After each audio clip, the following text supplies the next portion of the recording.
दोस्तों बात करें जिस चीज का हमें बेसब्री से इंतजार था इंडिया में 5G का, वो अब यहाँ पे फाइनली सच होने वाला है। इंडिया में 5G का जो स्पेक्ट्रम ऑक्शन होता है वो यहाँ पे खत्म हो चुका है और इससे इंडिया ने 1.5 लाख करोड़ रुपए की कमाई करी है और इन टेलीकॉम कंपनीज ने काफी सारा पैसा लुटाया। और सबसे ज्यादा पैसे की बात की है तो जियो ने यहाँ पे लुटाया 88,000 करोड़ रुपीज, उसके बाद एयरटेल का नंबर आता है, फिर वोडाफोन आइडिया का और चौथे नंबर पर अडानी का है। इन सब के बारे में इस वीडियो में बात करेंगे, लेकिन सबसे इंपॉर्टेंट सवाल है क्या आपके फोन के अंदर 5G चलेगा? कौन से 5G बैंड आपके फोन के अंदर होना जरूरी है जिनके ऊपर 5G चलेगा? किस टाइप का 5G देखने को मिलेगा? कब आएगा? क्या स्पीड्स होंगी? क्या आप एक्सपेक्ट कर सकते हैं? क्योंकि इंडिया में जो 5G ऑक्शन हुआ है, जो स्पेक्ट्रम वेव्स गई है, वो काफी ज्यादा एक्साइटिंग है। इसके ऊपर हमने बहुत डिटेल स्टडी करी है और एक बात बता सकता हूं कि इंडिया में आपको मिलीमीटर वेव भी देखने को मिलने वाला है और यह भी गारंटी मैं आपको दे सकता हूं कि इंडिया में सबसे अफोर्डेबल रेट में दुनिया में 5G देखने को मिल सकता है आपको। इस टाइप की कुछ चीजें होने वाली है। तो चलिए बिना किसी तरह के वीडियो को शुरू करते हैं। वीडियो को लाइक कर देना, चैनल को सब्सक्राइब कर देना अगर अभी तक नहीं किया है तो ऐसे ही इंफॉर्मेटिव वीडियोस देखने के लिए। देखो सबसे पहले बात आती है कि इंडिया में 5G के बैंड्स की कहानी क्या है, कि आखिर कौन से 5G के बैंड्स आएंगे, और ये सारा डिपेंड करता है कि कौन सा स्पेक्ट्रम है ऑक्शन में गया था और कौन सा कंपनीज ने खरीदा। इसके साथ ही अगर मैं 5G फ्रीक्वेंसी वेव्स के बारे में बात करूं जो ऑक्शन में गई थी, वो थी 600 मेगाहर्ट्ज वाली, 700 मेगाहर्ट्ज, 800, 900, 1800, 2100, 2300, 3300 मेगाहर्ट्ज, 3500 मेगाहर्ट्ज और 26 गीगाहर्ट्ज भी। जी हां, ये कुछ चीजें यहां पे आपको देखने को मिली थी। और बात की जाए तो इंडिया में आपको 3 टाइप के 5G देखने को मिलने वाले हैं। यानी कि सबसे पहले तो आपको मिलीमीटर वेव का 5G देखने को मिलेगा, जिसके अंदर आप सबसे हाईएस्ट स्पीड जो रहती है 5G की वो एंजॉय कर पाएंगे। यानी कि अल्ट्रा हाई स्पीड होंगी 1 Gbps 2 Gbps वाली, और 1 मिली सेकंड से भी कम की जो लेटेंसी वो यहां देखने को मिलेगी। ये बात आपको समझ में आ गई, क्योंकि मिलीमीटर वेव वाले फोन अभी इंडिया में मिलते नहीं है और इसके बाद हो सकता है कि इंडिया में मिलीमीटर वेव वाले फोन्स की भी एंट्री होना शुरू हो जाए। इसके साथ ही इंडिया में आपको जो मिड बैंड होता है वो भी देखने को मिलेगा, और मिड बैंड के अंदर जो सबसे पॉपुलर जो 5G बैंड होता है वो होता है N78 यहाँ पे, और ये बेस्ट ऑफ बोथ वर्ल्ड होता है। इसके अंदर आपको एक अच्छी स्पीड्स भी देखने को मिलेंगी, लेकिन जो मिलीमीटर वेव के अंदर एक छोटी दिक्कत आती है कि उसकी रेंज काफी कम होती है। इसके अंदर रेंज आपको थोड़ी बेटर देखने को मिलेगी, जिसका मतलब ये कि आप थोड़ी दूर पर भी टावर से तो भी आप एक अच्छी खासी स्पीड्स का मजा ले पाएंगे और लेटेंसी कम देखने को मिलेगी। और इसी के साथ ही इंडिया में स्पेक्ट्रम में जिसके ऊपर सबसे ज्यादा लड़ाई थी वो था इसका लो बैंड, क्योंकि लो बैंड के बारे में बात यह कि पूरे इंडिया में हर जगह 5G के टावर लगाना अभी पॉसिबल नहीं है। और बात यह कि अगर किसी को अपने घर में बैठ के 5G को एंजॉय करना है तो वो चीज यहां लो बैंड में पॉसिबल हो सकती है। लो बैंड में आपको सबसे अच्छी रेंज देखने को मिलेगी कि आप घर घर तक पूरे इंडिया को 5G कर सकते हैं। लेकिन बात यहां पर यह कि लो बैंड के अंदर स्पीड्स भी यहां पे कम हो जाती है, जिसके अंदर स्पीड्स आपको डेफिनेटली इंप्रूव देखने को मिलेगा 4G प्लस, जिसे हम 4G कैरियर एग्रीगेशन कहते हैं, उसके कंपैरिजन में। लेकिन जो रियल 5G रहता है उसके कंपैरिजन में लो, और जो ये लो बैंड 5G होता है ना, यही ट्रू लेवल का 5G होगा जिसे इंडिया में जो लोग हैं वो उसे एक्सपीरियंस कर पाएंगे, और यही चीज यहां पे बैंड्स को डिसाइड करती है। और अब मैं आपको बैंड के बारे में बताने वाला हूं। तो सबसे पहले तो इंडिया में काफी सारे मल्टीपल बैंड्स आने वाले हैं, लेकिन 3 ऐसे बैंड्स हैं जो आपके फोन के अंदर है, तो आपके फोन समझ के रखिए कि आपका फोन गारंटी से गारंटी यहां पे 5G को सपोर्ट करेगा। सबसे पहला बैंड जो सबसे इंपॉर्टेंट बैंड होने वाला है वो N78 नहीं होगा, वो होगा N28, जो कि 700 मेगाहर्ट्ज की फ्रीक्वेंसी को सपोर्ट करेगा। और जो लो बैंड वाला 5G होता है वो यानी कि N28 बैंड अगर आपके फोन के अंदर है तो आप समझ सकते हैं कि अगर इंडिया में 5G रोल आउट होता है तो आप अपने घर में बैठ के ही 5G का मजा यहां पे ले सकते हैं। N28 बैंड सबसे इंपॉर्टेंट है।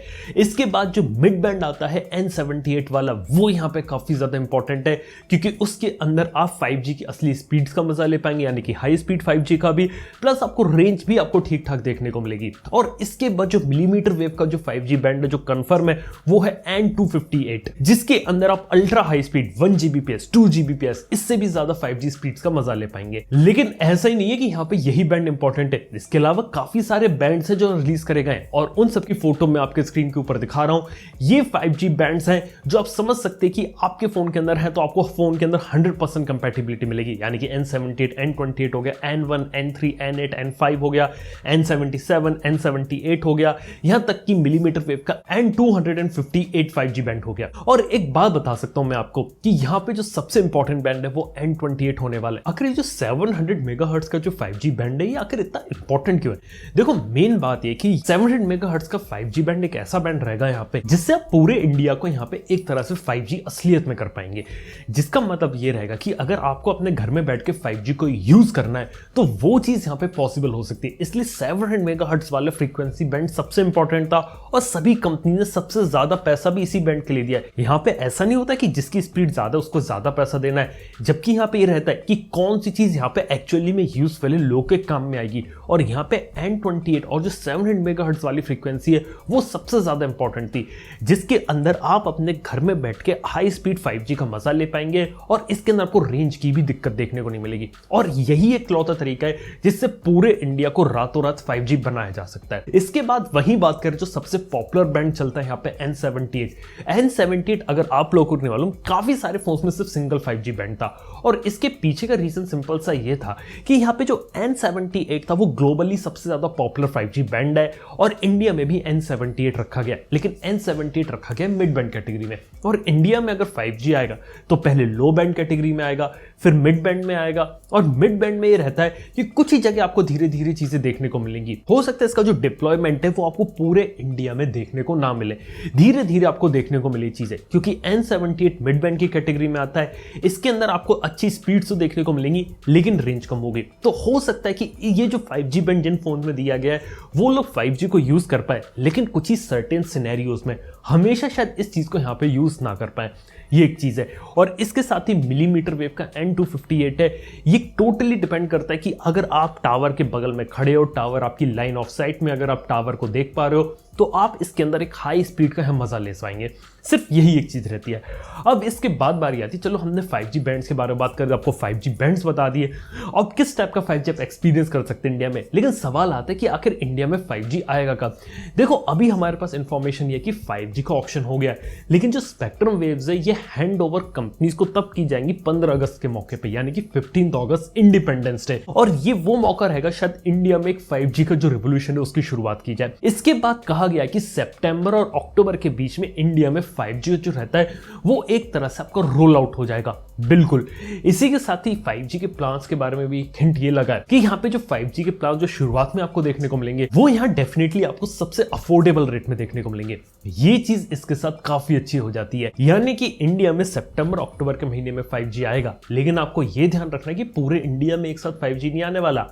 पहले हो सकता है कुछ गिने चुने शहरों के अंदर आए 5G, उसके बाद उनकी कुछ लोकेशंस पे आए, फिर सारे बड़े शहरों को कवर किया जाए और उसके बाद 1 साल तक आप इंतजार कर सकते हैं कि धीरे धीरे 5G आपके घर तक आ पाएगा। देखो बात की जाए तो 5G को डिप्लॉय करना इनके लिए काफी आसान है, क्योंकि यहाँ पे नॉन स्टैंड अलोन नेटवर्क का यूज किया जाएगा शुरुआत में, जिसके अंदर जो करंट 5G टावर होता है उसी को ही 5G के अंदर अपग्रेड कर दिया जाएगा।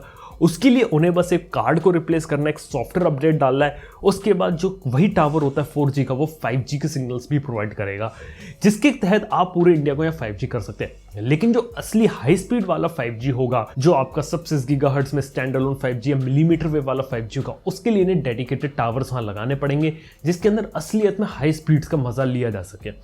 वही बात करें मिलीमीटर वेव की तो वो भी इंडिया में आएगा, लेकिन एक बात बता सकता हूँ, ये इंडिया में कुछ सिलेक्टेड जगह पे आएगा, जैसे कि एयरपोर्ट हो गया या कुछ स्पेसिफिक जगह हो गई जहां पे लगता है कि लोग हाई स्पीड इंटरनेट का यूज कर सकते हैं। ऐसी कुछ जगहों पे मिलीमीटर वेव को डिप्लॉय किया जाएगा। पूरे इंडिया में मिलीमीटर वेव जो रहता है ऐसा नहीं होने वाला, सिर्फ कुछ सिलेक्टेड जगह पर ही ये चीज देखने को मिलेगी आपको। लेकिन इसी के साथ ही बात करें 5G किन शहरों में आने वाला है, तो यहाँ पे बात किया तो अहमदाबाद, बेंगलुरु, चंडीगढ़, चेन्नई, दिल्ली, गुरुग्राम, गांधीनगर, हैदराबाद, जामनगर, कोलकाता, लखनऊ, मुंबई और पुणे, इनको शहरों में आपको सबसे पहले 5G देखने को मिलेगा और उम्मीद करते इसी साल देखने को मिले। और करेंटली जहां पे 5G की टेस्टिंग की जा रही है वो यहाँ पे 4 ऐसी जगह जहां पे चीज हो रही है, जैसे कि दिल्ली एयरपोर्ट, कांडला एयरपोर्ट गुजरात में, बेंगलुरु मेट्रो और भोपाल सिटी के अंदर, जहां पे देखा जाए तो आज के समय 5G के ट्रायल्स वगैरह हो रहे हैं और टेस्टिंग वगैरह की जा रही है। और उम्मीद करते हैं कि 5G का रोल आउट हो तो शायद सितंबर अक्टूबर के महीने में इन्हीं कुछ जगहों पे ये चीज आपको यहाँ देखने को मिले। इसी के साथ ही बात किया तो यहाँ पे क्या आपका फोन यहाँ पे कंपेटिबल होगा 5G के लिए? बिल्कुल। अभी के समय में यानी कि पिछले 6 महीने इस साल में जितने भी 5G फोन्स आ रहे हैं उनके अंदर कंपैटिबिलिटी काफी अच्छी है। और जैसा कि मैंने बताया कि मल्टीपल 5G बैंड का सपोर्ट आ रहा है, तो उनके अंदर आपको कंपैटिबिलिटी अच्छी देखने को मिलेगी। और जैसा कि मैंने आपको बताया कि अगर N28 N78 5G बैंड अगर आपके फ़ोन के अंदर है और दोनों ही अगर आपके फ़ोन के अंदर, तो आपको यहाँ पे कोई भी निराश होने की या टेंशन लेने की ज़रूरत नहीं है। 5G का मज़ा आप यहाँ पे ले पाएंगे। लेकिन अगर मल्टीपल बैंड्स है 5G के आपके पास, तो वो भी काफ़ी अच्छा रहता है, क्योंकि बात यहाँ पर ये है कि मान लीजिए N28 N78 का यूज़ हो रहा है लेकिन वो ओवर क्राउडेड हो गया, तो जो बाकी के बैंड है ना, वो आपको ज़्यादा बेटर कनेक्टिविटी यहाँ पे प्रोवाइड कर देंगे। तो मतलब ज़्यादा 5G बैंड अगर फ़ोन के अंदर, तो वो काफ़ी अच्छी चीज़ है और आप निश्चिंत रह सकते हैं कि आपके फ़ोन के अंदर चलेगा।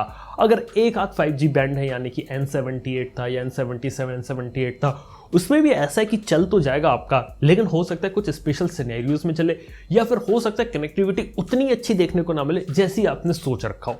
ये एक चीज़ है। इसके साथ ही बात की जाए तो कौन सा ऑपरेटर यहाँ सबसे अच्छा रहेगा 5G के लिए, देखो मेरा क्लियर आंसर है जियो। जियो ने सबसे ज़्यादा पैसा लगाया, फिर एयरटेल, फिर वोडाफोन आइडिया, फिर अडानी ने।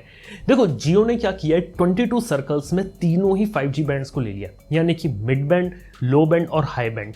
22 सर्कल्स में उसके पास 5G आ चुका है इस समय, और इसका मतलब यह कि वो हर जगह 5G सर्विस को यहाँ पर रोल आउट कर सकते हैं और पूरे के पूरे इंडिया को 5G बना सकते हैं सबसे पहले। इसके बाद एयरटेल का नंबर आता है, फिर वोडाफोन आइडिया का आता है।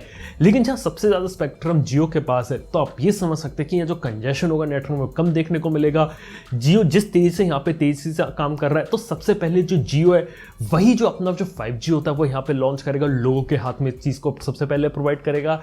इसके साथ ही बात करें जियो के साथ, सबसे अच्छी चीज़ यहाँ पर रहेगी कि यहाँ पे जियो अपने रेट्स काफ़ी कम कर पाएगा, क्योंकि जियो को मालूम है कि सबसे ज़्यादा स्पेक्ट्रम उसके पास है, और दूसरी किसी भी कंपनी को इस स्पेक्ट्रम की यहाँ पे ज़रूरत पड़ेगी तो वो जियो से जाके ले सकते हैं। यानी कि एयरटेल के पास कमी पड़ गई तो वो जियो से मांगेगा, क्योंकि जियो के पास स्पेक्ट्रम की लगता है कभी कमी नहीं होने वाली। सबसे ज़्यादा पैसे, सबसे ज़्यादा इन्वेस्टमेंट उन्होंने ही करी है। और अगर आप पूरे पैन इंडिया में ट्रू 5G लेना चाहते हैं 22 सर्कल्स में, वो आपको जियो के अंदर ही देखने को मिलेगा। इसके साथ ही वोडाफोन आइडिया भी लाएगी, एयरटेल भी लाएगी, लेकिन हो सकता है कि शायद एयरटेल वाले जियो के बाद है और फिर वोडाफोन आइडिया।